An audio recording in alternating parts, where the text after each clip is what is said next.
Chapter 6. The Machine and the Girl, A Modern Night. That evening at the flat, Carrie felt a new side of its atmosphere.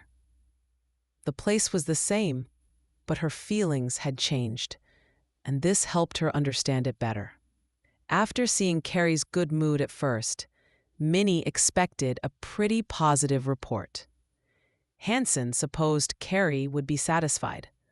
"Well," he said, coming in from the hall, in his work clothes, and looking at Carrie through the dining room door. "How did you get along?" "Oh," said Carrie, "it's pretty hard. I don't like it."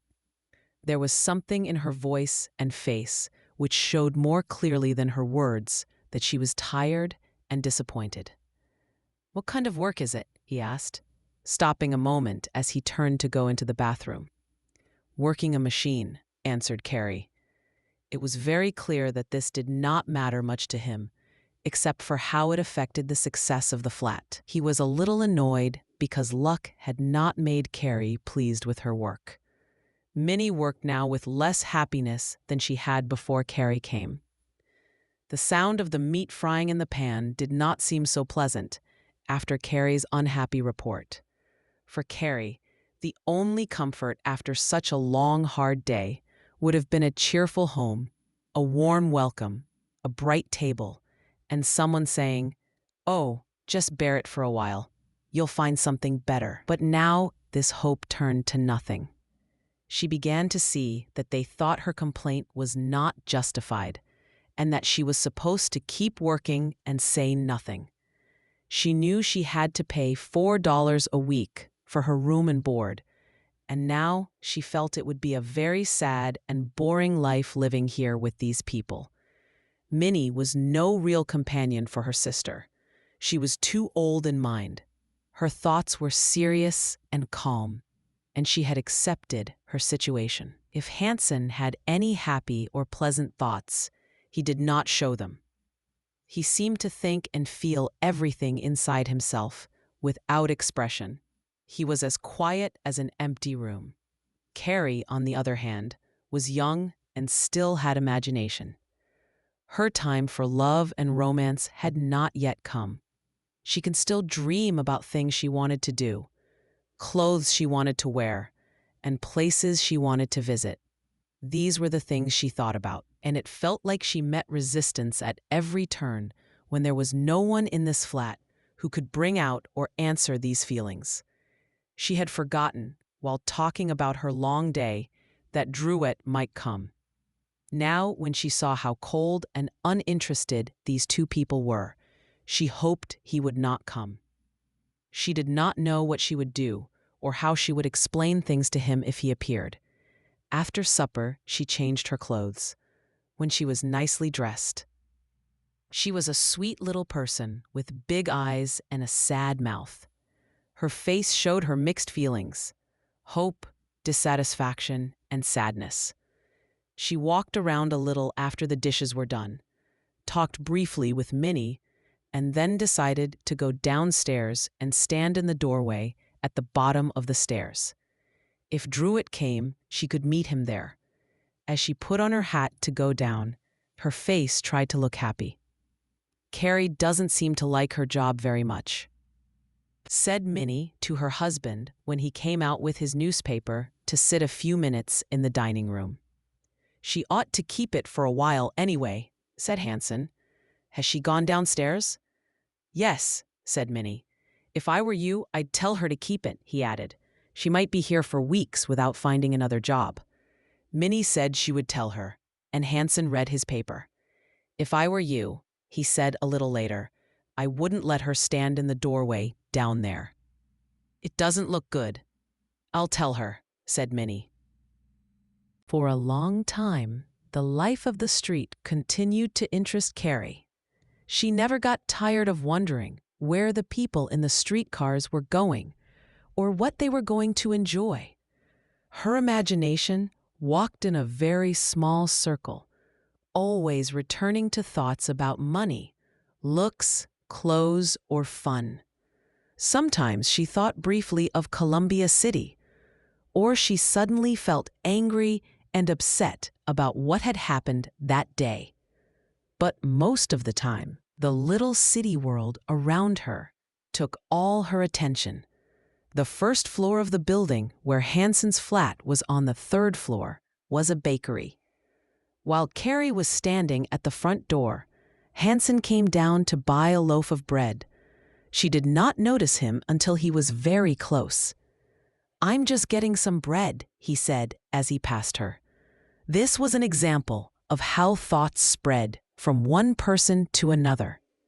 Hanson really came for bread, but he also wanted to see what Carrie was doing. As soon as he came close with that thought in his mind, Carrie felt it. Of course, she did not truly understand why she suddenly thought this, but it brought up, for the first time, a clear dislike for him. She now knew that she did not like him. He was suspicious. A single thought can color a whole world for us. Carrie's flow of thoughts was broken. Not long after Hanson went back upstairs, she followed. She had already understood, as the quarter hours passed, that Drouet was not coming, and she felt hurt, as if she had been left alone and was not good enough. She went upstairs, where everything was quiet. Minnie was sewing by a lamp at the table. Hanson had already gone to bed. Tired and disappointed, Carrie only said that she was going to bed. "Yes, you'd better," said Minnie. "You have to get up early, you know." The next morning was no better.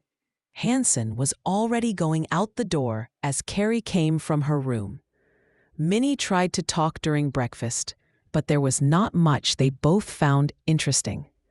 As on the morning before, Carrie walked downtown, because now she understood that her $4.50 a week would not even allow her to pay car fare after she paid her board. This seemed a terrible situation. But the bright morning light pushed away her first fears and doubts of the day, as morning light often does. At the shoe factory, she worked through a long day, less tiring than the first one, but also less new. The head foreman stopped by her machine during his walk around the room. "Where did you come from?" he asked. "Mr. Brown hired me," she replied. "Oh, he did, huh?" he said. "Well, see that you keep the work moving." The machine girls impressed her even less now. They seemed satisfied with their lives and were, in a way, common. Carrie had more imagination than they did. She was not used to slang. Her natural taste in dress was better. She did not like listening to the girl next to her, who was hardened by experience. "I'm going to quit this," Carrie heard her say to her neighbor. "With the small pay and staying up late, it's too much for my health." The girls were very free with the men, both young and old, in the place. They joked in rude ways, which shocked Carrie at first. She saw that they thought she was the same kind of girl and spoke to her in the same familiar way. "Hello," said one of the strong-handed men who worked on soles, speaking to her at noon. "You're a daisy." He really expected her to answer with some slang, like, "Aw, go chase yourself." But when Carrie just moved away in silence, he was embarrassed and walked off, grinning awkwardly. That night in the flat, she felt even more lonely. The dull life there was becoming harder to bear. She saw that the Hansons almost never had any visitors. After standing some time at the door, looking out, she decided to walk a little way up the street. Her easy walk and idle manner attracted the wrong kind of attention. She was surprised and frightened when a well-dressed man of about 30 slowed down, turned back, and said, "Out for a little walk this evening, are you?" Carrie stared at him and then managed to say, "Why, I don't know you," stepping away as she spoke. "Oh, that doesn't matter," he said in a friendly, casual way. Carrie did not answer him again. She hurried away and reached her own door, almost out of breath. There was something in his look, that really scared her. For the rest of the week, things were much the same. One or two nights, she was too tired to walk home and spent money on car fare. She was not very strong, and sitting all day at the machine hurt her back. One night, she went to bed before Hansen. Moving a plant or a young woman is not always successful. Sometimes a flower or a girl needs richer soil and better air to keep growing normally. It would have been better if Carrie had gotten used to the city more slowly, in a kinder way. She would have done better if she had not found a job so quickly and had seen more of the city she was so hungry to understand. On the first rainy morning, she discovered she had no umbrella. Minnie lent her an old, faded one. Carrie's little bit of vanity was unhappy about this. She went to a big department store and bought a new umbrella, spending $1.25 of her small savings. "What did you do that for, Carrie?" asked Minnie when she saw it. "Oh, I need one," said Carrie. "You foolish girl." Carrie did not answer, but she resented this. She told herself she was not going to be just a common shop girl. They must not think of her that way. On the first Saturday night, Carrie paid her board, $4.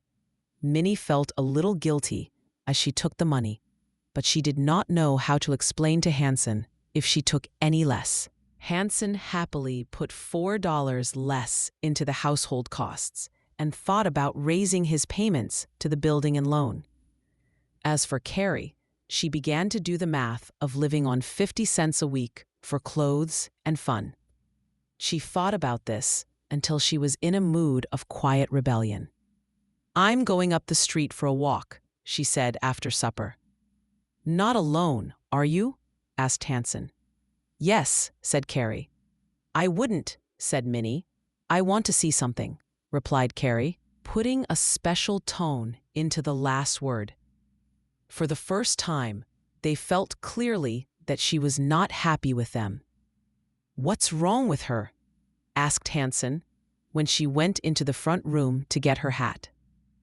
"I don't know," answered Minnie. "Well, she ought to know better than to want to go out alone." In the end, Carrie did not walk very far.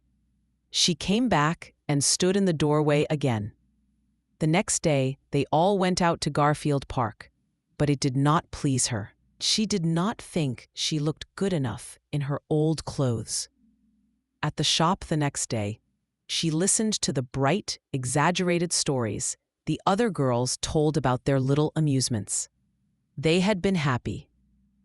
On several days it rained, and she used car fare again. One night she got soaked with rain while hurrying to catch the car at Van Buren Street. That whole evening, she sat alone in the front room, looking out at the street where the lights shone on the wet pavement. She thought and thought. She had enough imagination to become moody. On Saturday, she paid another $4 and put the 50 cents in her pocket with a feeling of despair. Her small friendships with some of the girls at the shop showed her that they could keep more of their money than she could. They had young men of the simple kind she now felt above since meeting Dreiser, who took them out. Carrie came to really dislike the light-minded young fellows in the shop. Not one of them seemed refined. She only saw them in their work clothes and workday mood. One day, the first cold wind of winter blew through the city. It pushed small white clouds across the sky, pulled long, thin lines of smoke from the factory chimneys, and rushed through the streets in sharp little blasts. Now Carrie truly felt the problem of winter clothes. What would she do? She had no winter jacket, no proper hat, no warm shoes. It was hard to speak to Minnie about this, but finally she got the courage. "I don't know what I'm going to do without clothes," she said one evening when they were together. "I need a hat." Minnie looked worried. "Why don't you keep part of your money and buy one?" she suggested, troubled about what would happen if Carrie did not give all her board money. "I'd like to keep some, for a week or so, if you don't mind," said Carrie. "Could you pay $2?" asked Minnie. Carrie quickly agreed, happy to escape that difficult situation, and generous now that she saw a way out. She felt excited and started planning. A hat was first on her list. How Minnie explained this to Hanson, Carrie never knew. He said nothing, but there were unspoken thoughts in the air that made the room feel tense and unpleasant. The new plan might have worked if Carrie had not gotten sick. One day, after a rainy afternoon, it turned suddenly cold. Carrie came out of the worn factory at 6 o'clock with no jacket and shivered when the wind hit her. The next morning, she was sneezing, and the trip downtown made it worse. All that day, her bones ached and her head felt light. In the evening, she felt very sick and did not want to eat. Minnie saw how weak she was. "I don't know," said Carrie. "I feel really bad." She stayed close to the stove, had a shaking chill, and went to bed sick. The next morning, she had a strong fever. Minnie was truly worried, but she stayed kind and gentle. Hanson said maybe Carrie had better go back home for a while. When Carrie got up after 3 days, everyone understood that her job was gone. Winter was near. She had no warm clothes, and now she had no work. "I don't know," said Carrie. "I'll go down Monday and see if I can find something." If anything, her search went even worse this time than the first time. Her clothes were not right for fall weather. She had spent her last money on a hat. For 3 days, she walked around the city, completely discouraged. The atmosphere in the flat was becoming impossible. She hated going back each night. Hanson was so cold. She knew this could not go on long. Soon she would have to give up and go home. On the 4th day, she stayed downtown all day. She had borrowed 10 cents from Minnie for lunch. She applied for work in the cheapest places and still found nothing. She even answered a sign for a waitress in a small restaurant, but they wanted someone with experience. She moved through the thick crowd of strangers, feeling very small and beaten. Suddenly, a hand took her arm and turned her around. "Well, well," said a voice. In the first second, she saw it was Dreiser. His face was rosy and bright. He looked like pure sunshine and good humor. "Why, how are you, Carrie?" he said. "You're a little daisy. Where have you been?" Carrie smiled under the warm, friendly force of his manner. "I've been out home," she said. "Well," he went on, "I saw you across the street there. I thought it was you. I was just on my way out to your place. How are you, anyway?" "I'm all right," said Carrie, smiling. Dreiser looked at her more closely and noticed something had changed. "Well," he said, "I want to talk to you. You're not going anywhere special, are you?" "Not right now," said Carrie. "Let's go up here and get something to eat." "Goodness, I'm glad to see you again." She felt so relaxed in his bright presence, so looked after and cared for, that she said yes happily, though with just a tiny show of holding back. "Well," he said, taking her arm in a familiar, friendly way. There was so much good feeling in his voice that her heart warmed. They walked along Monroe Street to the Old Windsor dining room, which was then a large, comfortable restaurant with good food and solid service. Dreiser chose a table by the window where they could see the busy street. He loved to watch the passing crowd, and he liked to be seen while he ate.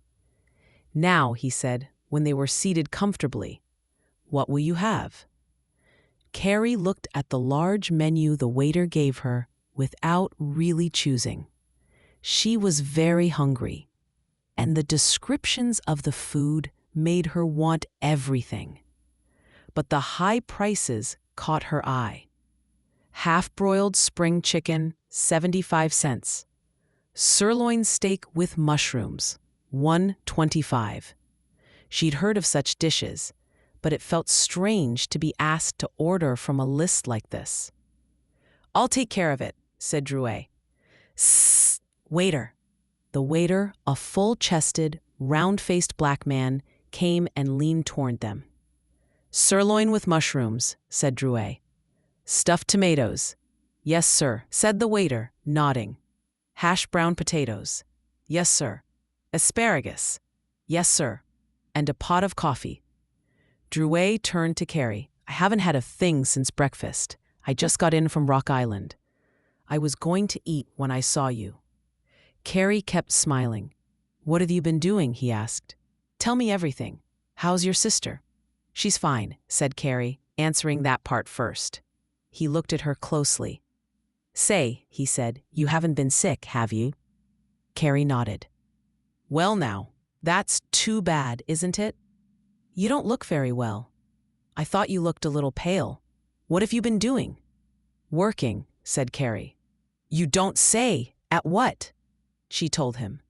"Rhodes, Morgenthau, and Scott." "Why, I know that place. Over on Fifth Avenue, right? They're a tight-fisted firm. Why did you go there?" "I couldn't get anything else," said Carrie honestly. "Well, that's terrible," said Drouet. "You shouldn't be working for those people. The factory is right behind the store, isn't it?" "Yes," said Carrie. "That's not a good place," said Drouet.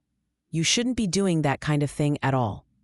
He kept talking quickly, asking questions, telling little stories about himself, explaining what a good restaurant this was, until the waiter came back with a large tray full of hot, good-smelling dishes. Drouet showed his best side now, serving the food. He looked very impressive with the white tablecloth, silver dishes, and his nice clothes. As he cut the meat, his rings shone. His new suit made a small sound when he stretched his arms to reach the plates, break the bread, and pour the coffee. He gave Carrie a large portion and warmed her body and spirit with his energy, until she felt like a new person. He was a great fellow in the usual sense of the word, and he completely charmed Carrie. This little soldier of fortune, Carrie, accepted her good luck easily. She still felt out of place, but the big dining room calmed her. And the sight of the well-dressed crowd outside seemed wonderful. What a thing it was to have money. What a joy to come here and eat. Drouet must be lucky. He rode trains, wore such good clothes, was so strong, and ate in such fine places. He seemed like a very important man, and she wondered that he liked her and cared about her. "So you lost your job because you got sick, huh?" he said. "What are you going to do now?" "Look around," she said. Her eyes suddenly showed the image of that need, waiting outside this fine restaurant, like a hungry dog. "Oh no," said Drouet. "That won't do. How long have you been looking?" "4 days," she said. "Think of that," he said, as if speaking to an invisible listener. "You shouldn't be doing that. These girls," and he made a large wave of his hand to include all shop and factory girls, "they don't get anything.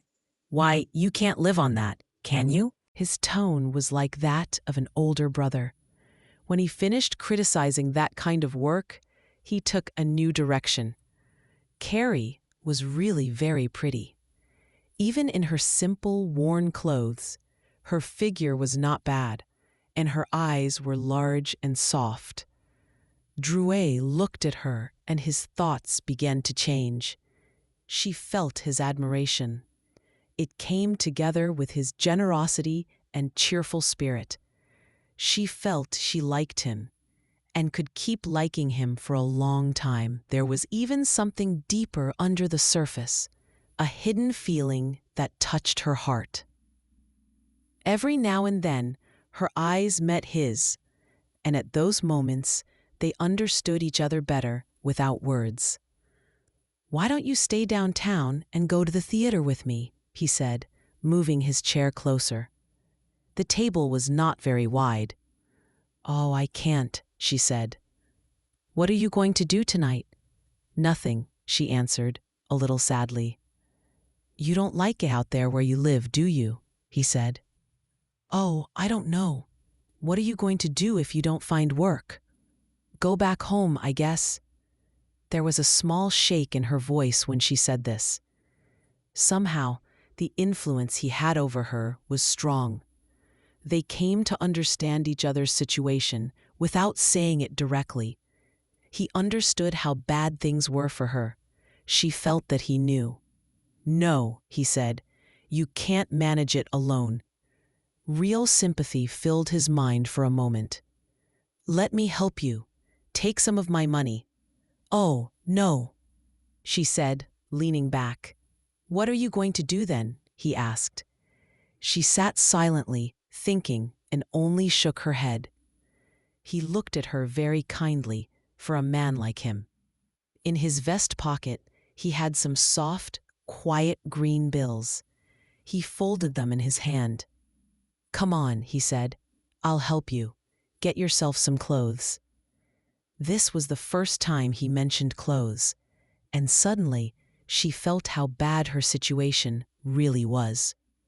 In his simple way, he had hit the center of the problem. Her lips trembled a little.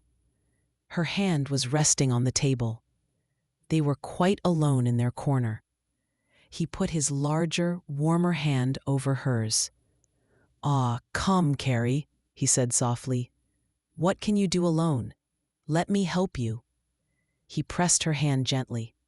She tried to pull it away, but he held it, and she soon stopped resisting. Then he pushed the folded bills into her palm, and when she began to protest again, he whispered, "I'll loan it to you." "That's all right. I'm just loaning it to you." He made her take the money. Now she felt tied to him by a strange feeling of affection and obligation. They went out together, and he walked with her far south toward Polk Street, talking all the time. "You don't want to live with those people," he said at one point, half absent-mindedly. Carrie heard it, but it did not make a deep impression yet. "Come down and meet me tomorrow," he said, "and we'll go to the matinee. Will you?" Carrie tried to say no at first, but then agreed. "You're not doing anything. Buy yourself a nice pair of shoes and a jacket." She hardly thought at all about the trouble this would cause with Minnie and Hanson later. When she was with him, she shared his easy, hopeful way of thinking. "Don't you worry about those people out there," he said as they were parting. "I'll help you." Carrie left him feeling as if a strong arm had moved out in front of her to push away her problems. The money she had accepted was too soft. Handsome $10 bills. Chapter 7. The Attraction of Things, Money and Beauty. The real meaning of money is still not clear to most people. Many do not understand that money should really stand for honest work and fair pay. It should not be something taken as a special right or power over others. If everyone understood that money is payment for real effort, many social, religious, and political problems would slowly disappear. For Carrie, money did not have this deep meaning. She understood money like most people.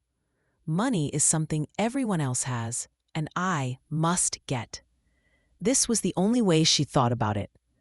Now she had some of it in her hand, 2 soft, green $10 bills, and she felt much better because of it. Money seemed like power. It looked like something that could open many doors. A girl like Carrie might even feel rich if you left her alone on a desert island with a bundle of money. Only after many days of hunger would she understand that, in some situations, money has no value. Even then, she might only feel sad that she had so much power she could not use. she would not really understand what money is worth in different situations. Carrie trembled with excitement as she walked away from Dreiser. She felt a little ashamed because she was weak enough to take the money, but her need was so great that she was still glad. Now she could buy a new jacket. Now she could buy a pretty pair of button shoes. She would buy stockings too, and a skirt, and soon, just like with her future salary, she imagined more things than the $20 could actually buy. She was already planning to spend twice the money she had. She also now had a clearer picture of Dreiser. To her, and to many others, he was a nice, warm-hearted man. There was nothing dark or evil about him in her eyes. He gave her the money because he really saw that she needed help. He did not think he was doing something bad. He would not have given $20 to a poor young man. But of course, a poor young man could not touch his feelings in the same way as a poor young woman. A woman's need touched his heart because he was strongly attracted to women. It was simply in his nature. Still, he was kind in his own way. If a beggar stopped him and said, "Please, sir, I'm starving," he would probably give him a normal small amount of money and not think more about it. He would not sit and think deeply about it or ask himself moral questions. He was not that kind of man. He had no deep thoughts, no long, serious plans. In his good clothes, with his good health and simple ideas, he was like a happy moth flying around a bright lamp. If someone took away his job and hit him with some of the hard problems of life, he would be as helpless as Carrie, just as confused and lost as she was. About women, he did not think his actions were wrong. He liked to flirt and to have women like him. He enjoyed when they fell for him. He did not see this as something evil. He followed his natural desire and thought of it as fun and pleasant. He was vain and liked to show off. He loved good clothes just as much as any silly young girl who loves pretty dresses. A clever, truly bad man could have tricked Dreiser easily. He was not a great brain or a deep thinker. His success as a salesman came from his friendly character and the good name of his company. He moved among men like a small ball of energy. No strong mind, no noble thoughts, no feelings that lasted long. Different types of people would have judged him differently. A serious, bitter woman might call him a pig. A great writer like Shakespeare might call him my merry child. His old boss, Carrie, thought he was a clever, successful businessman. In short, Dreiser was as good as his own mind could understand goodness. The best sign that Dreiser was not truly dangerous is this: Carrie took the money. A really evil, clever man with secret bad plans could not have given her even 15 cents and still looked like a friend. A truly bad character would have felt wrong to her. She was not intelligent in a logical way, but she had strong feelings. And feelings can protect simple people. Nature gives animals a sense of danger. A rabbit runs when it hears a sudden sound. A chipmunk is afraid of strange food. They do not think about poison, but they know to be careful. Simple people also have an inner sense of danger sometimes. Carrie was not wise, but because she was so emotional and sensitive, she was also, in a way, strong. Her instinct for self-protection woke up only weakly, or not at all, when Dreiser was kind to her. When Carrie left, Dreiser felt very pleased with himself. He was happy that she thought well of him. By George, he thought. It's a shame that young girls have to suffer like that. Cold weather coming no clothes, tough. He felt light and satisfied and decided to go to Fitzgerald and Moy's for a cigar. Carrie reached home in a very good mood, which she tried to hide. Having the money raised several questions in her mind. How could she buy new clothes if Minnie knew she had no money? She quickly realized the problem the moment she entered the flat. There was no way to explain new things. It could not be done openly. "How did it go?" Minnie asked, meaning, "Did you find work?" Carrie could not easily pretend she was sad when she was actually happy and excited. She was no skilled liar. She could twist the truth a little, but never in a cold way against her real feelings. So instead of complaining, she said, "I have the promise of something." "Where?" asked Minnie. "At the Boston store," Carrie replied. "Is it really promised?" Minnie asked again. "Well, I'm to find out tomorrow," said Carrie. She did not like making the lie bigger.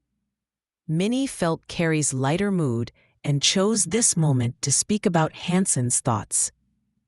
He did not think that Carrie should stay all winter without work.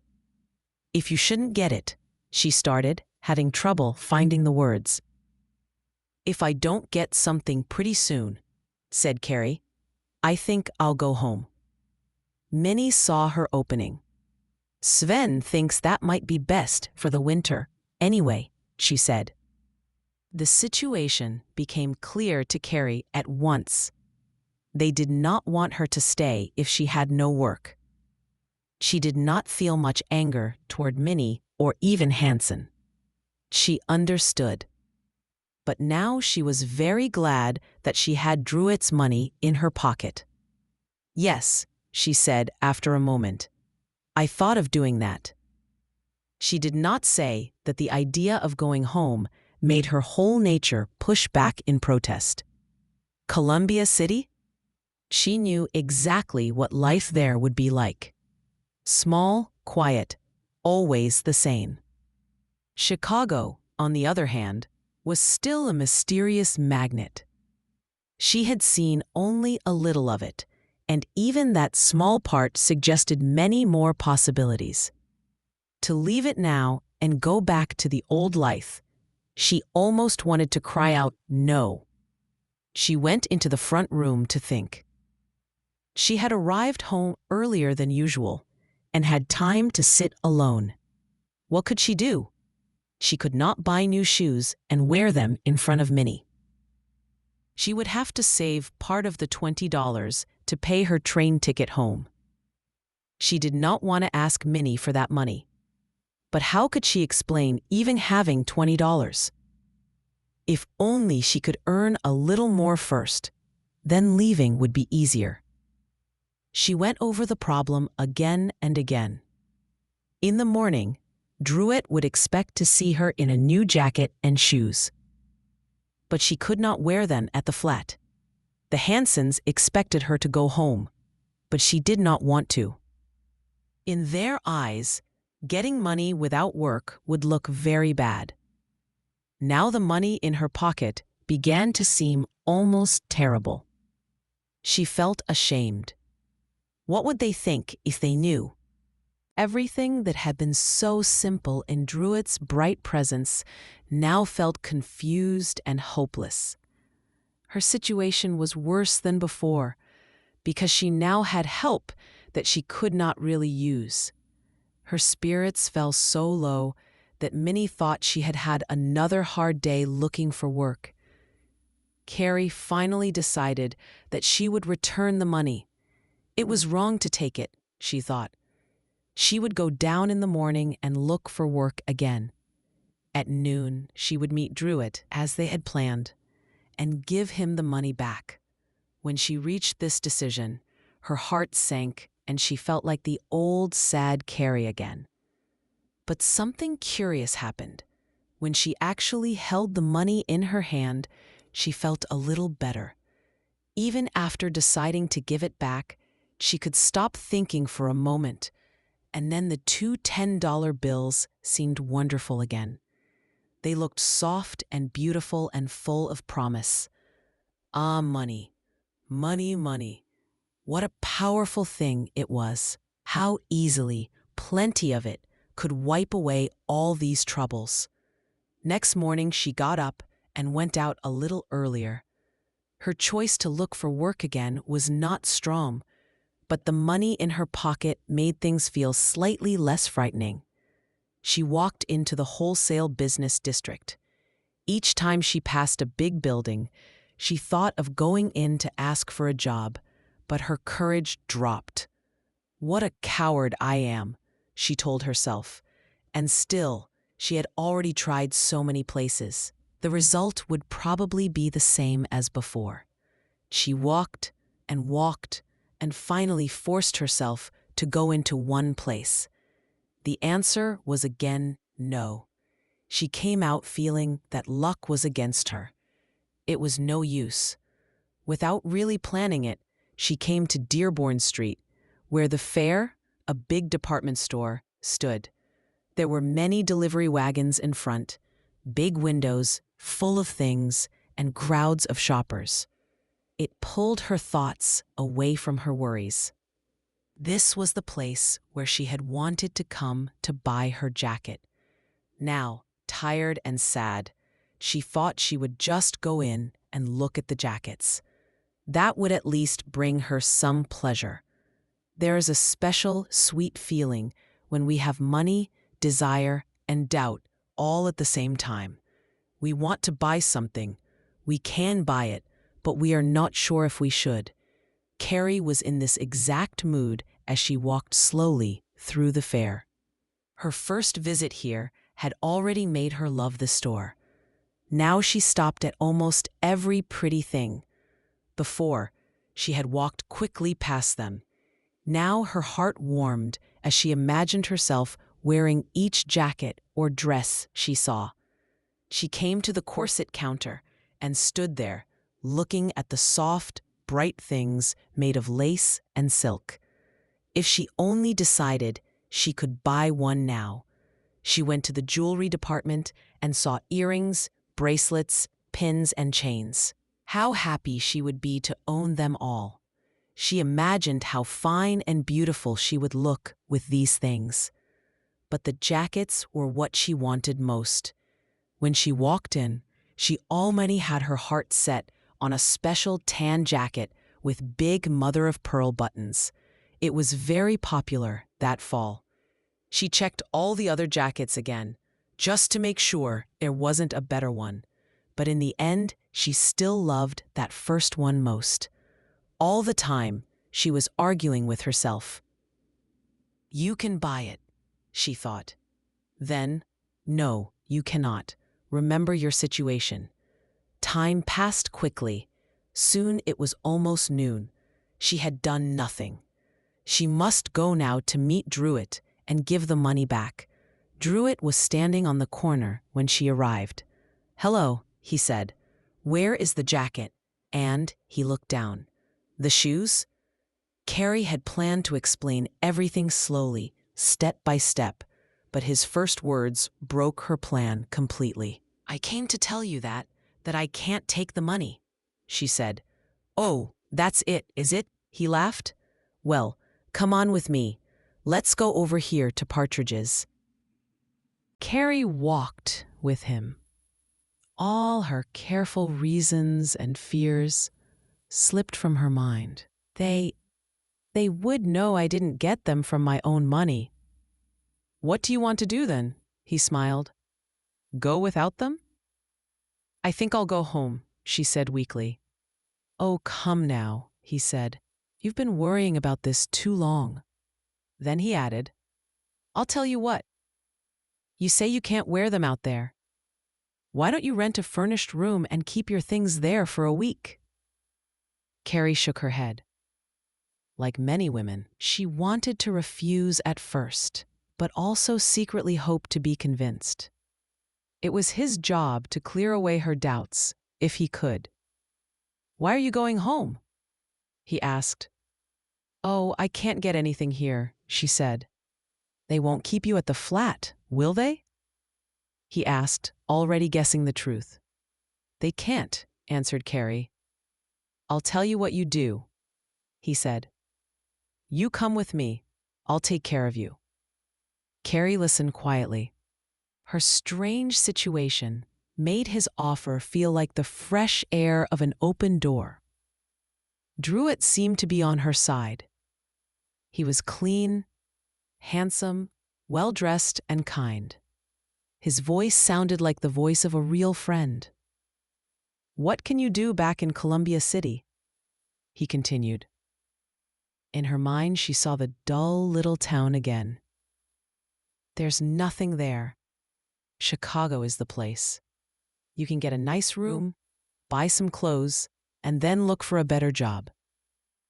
Carrie looked out the window at the busy street. There it was, the big, attractive city. So beautiful if you were not poor.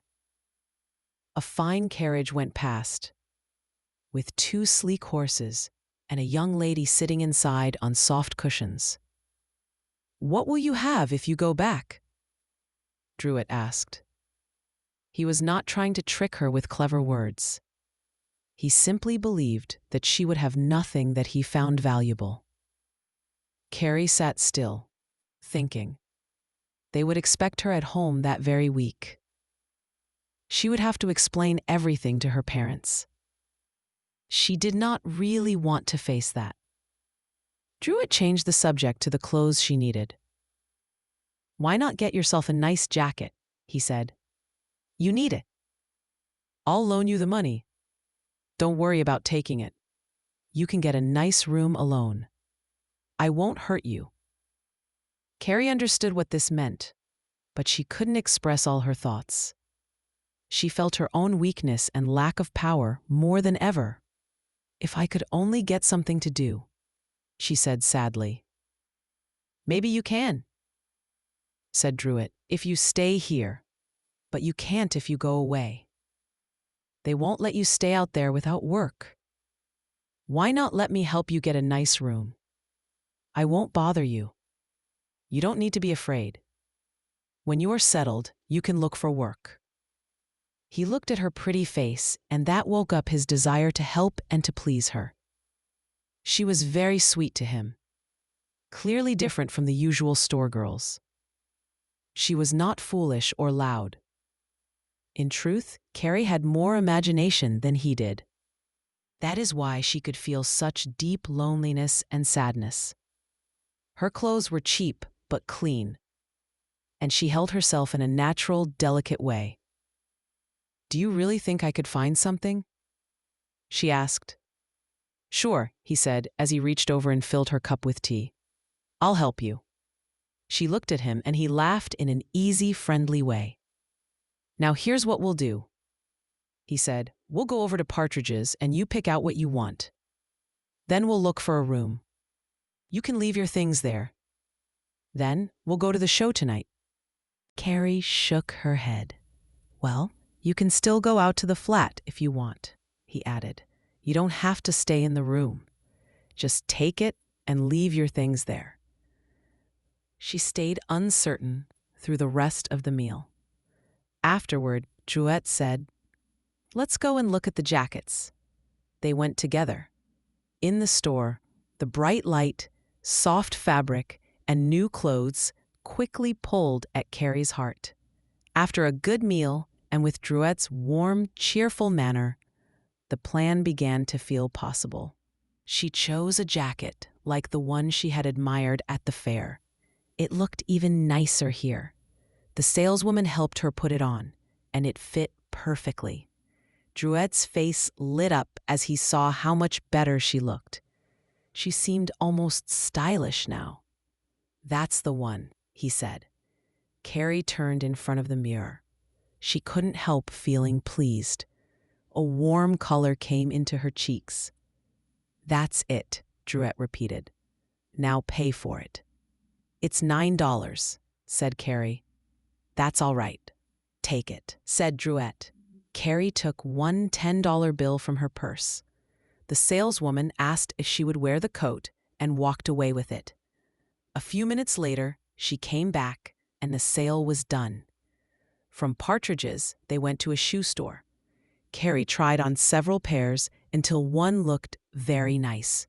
Drouet told her to wear them, but she shook her head, thinking of the flat and of Minnie's eyes. He also bought her a purse and a pair of gloves and let her buy some stockings. "Tomorrow," he said, "come down here and buy a skirt." In everything Carrie did, there was a quiet feeling of guilt. She kept thinking that as long as she did not do the very last step, she could still turn back. The deeper she went into this plan, the more she imagined that there was still an open door somewhere behind her. Drouet knew a house on Wabash Avenue where there were rooms for rent. He showed Carrie the building and said, "Now you're my sister." Inside, he behaved very calmly and confidently. He looked around the rooms, making comments and asking questions, like a man used to choosing.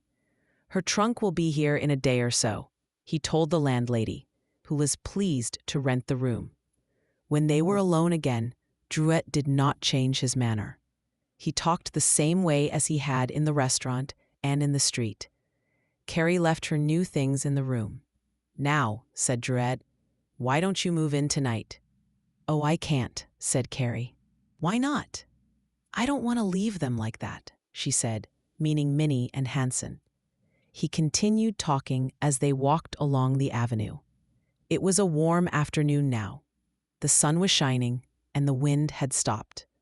As they walked, Carrie told him more about life in the flat. It was small, plain, and cold in feeling. "Get out of there," he said. "They won't care. I'll help you get along." She listened until her fears were weaker.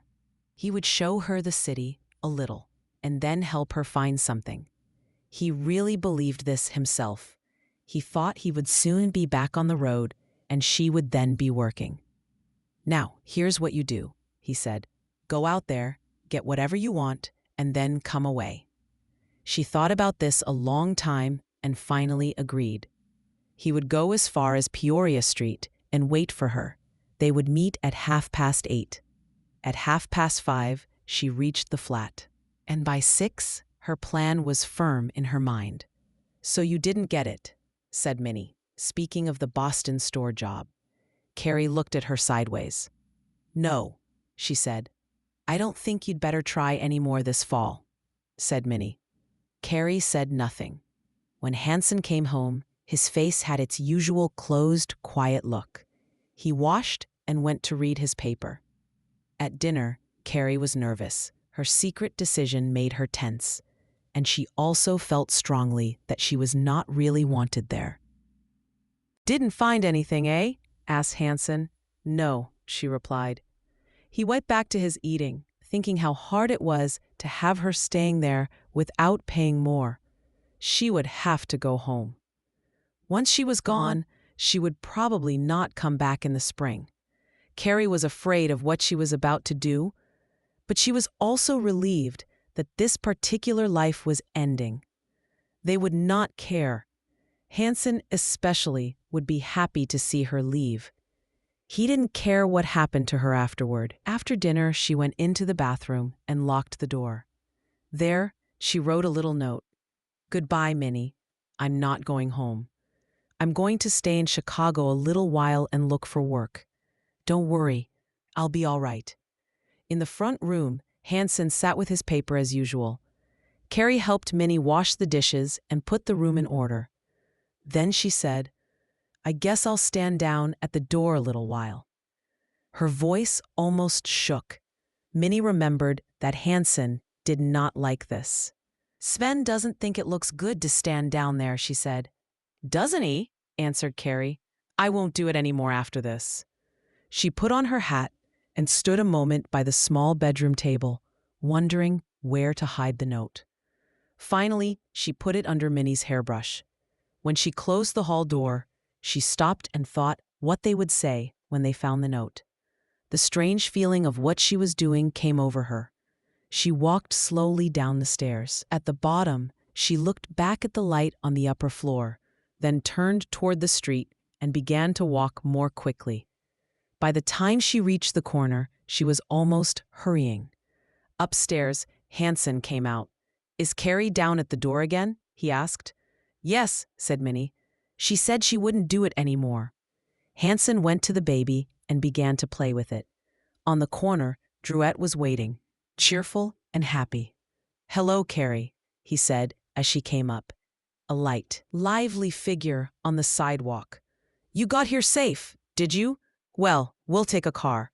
And with that, Carrie stepped away from her old life and deeper into a new and uncertain world, led by money, clothes, and the bright promise of the great city.